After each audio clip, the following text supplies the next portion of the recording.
We begin tonight with new developments out of Springfield. A social media post that claims a former student had a relationship with a staff member at Central High School is now being investigated by the Springfield Police Department.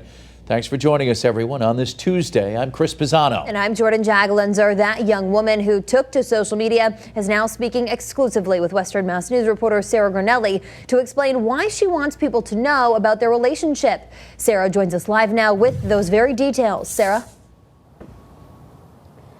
Jordyn, Chris, Lillian Gonzalez says their relationship started when she was just 16 years old, and she says since then it has had an emotional toll on her life.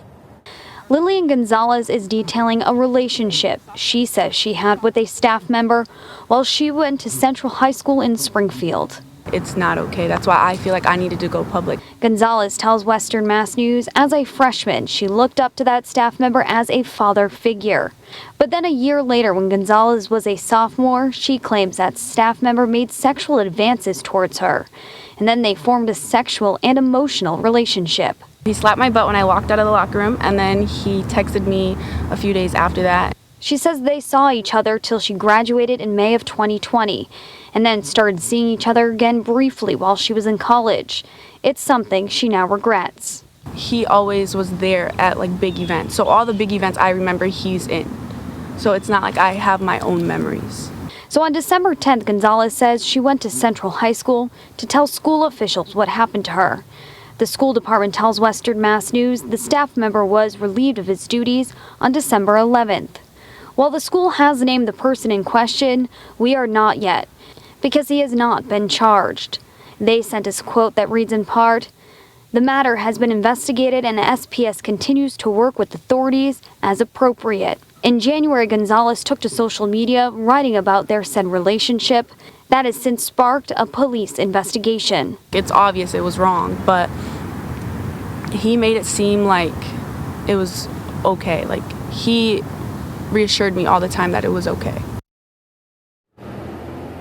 And if you have any information about this case, you're asked to call the SVU unit here at the Springfield Police Department. That number is on our website, westernmassnews.com. Live in Springfield, I'm Sarah Granelli for Western Mass News. Sarah, thanks for that live report. Following last week's violence on Capitol Hill, House Democrats are moving forward with plans to impeach President Trump for a second time. Before Wednesday's impeachment vote, the House is set to vote on a bill to urge Vice President Mike Pence to invoke the 25th Amendment and remove President Trump from office. Our nation, our democracy, and our freedom cannot risk another day of the Trump presidency. Democrats have been wanting to remove President Trump from office since he won the election in 2016. The FBI says armed protests are planned in Washington and all 50 state capitals ahead of Joe Biden's inauguration, prompting law enforcement agencies to step up security. Governor Charlie Baker weighing in on the events on Capitol Hill and the warning from the FBI for the weeks to follow. As of tonight, the governor says there are currently no known threats either to the State House or any other public buildings across Massachusetts. But state officials will be prepared should anything occur.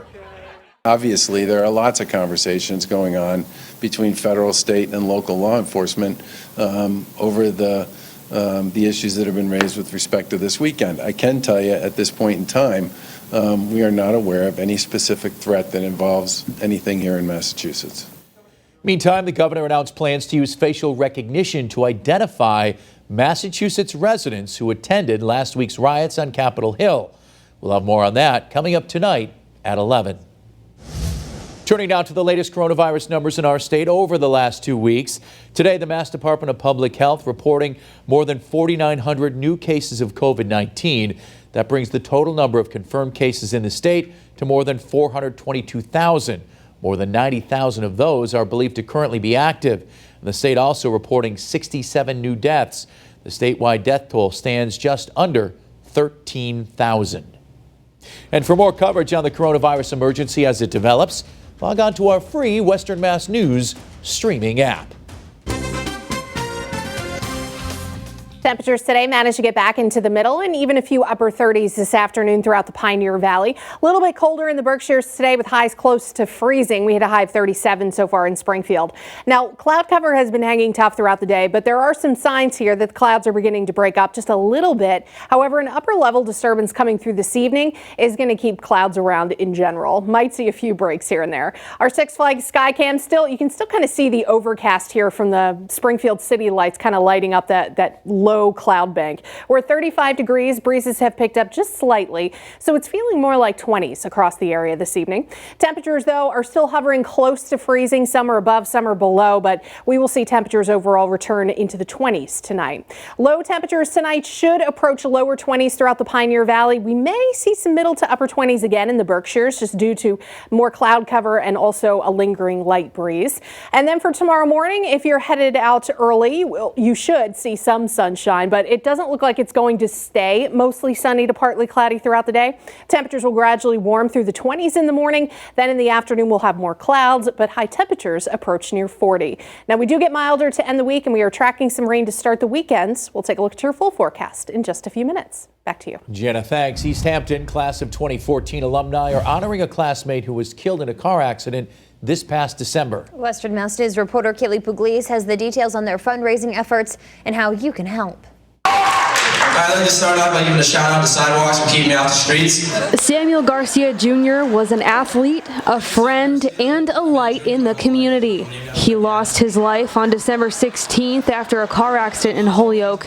He was just 25. Sam was like the best person you could ever meet. He was full of happiness. He was always smiling. He was an incredibly smart person, and he was just the best person you could ever meet.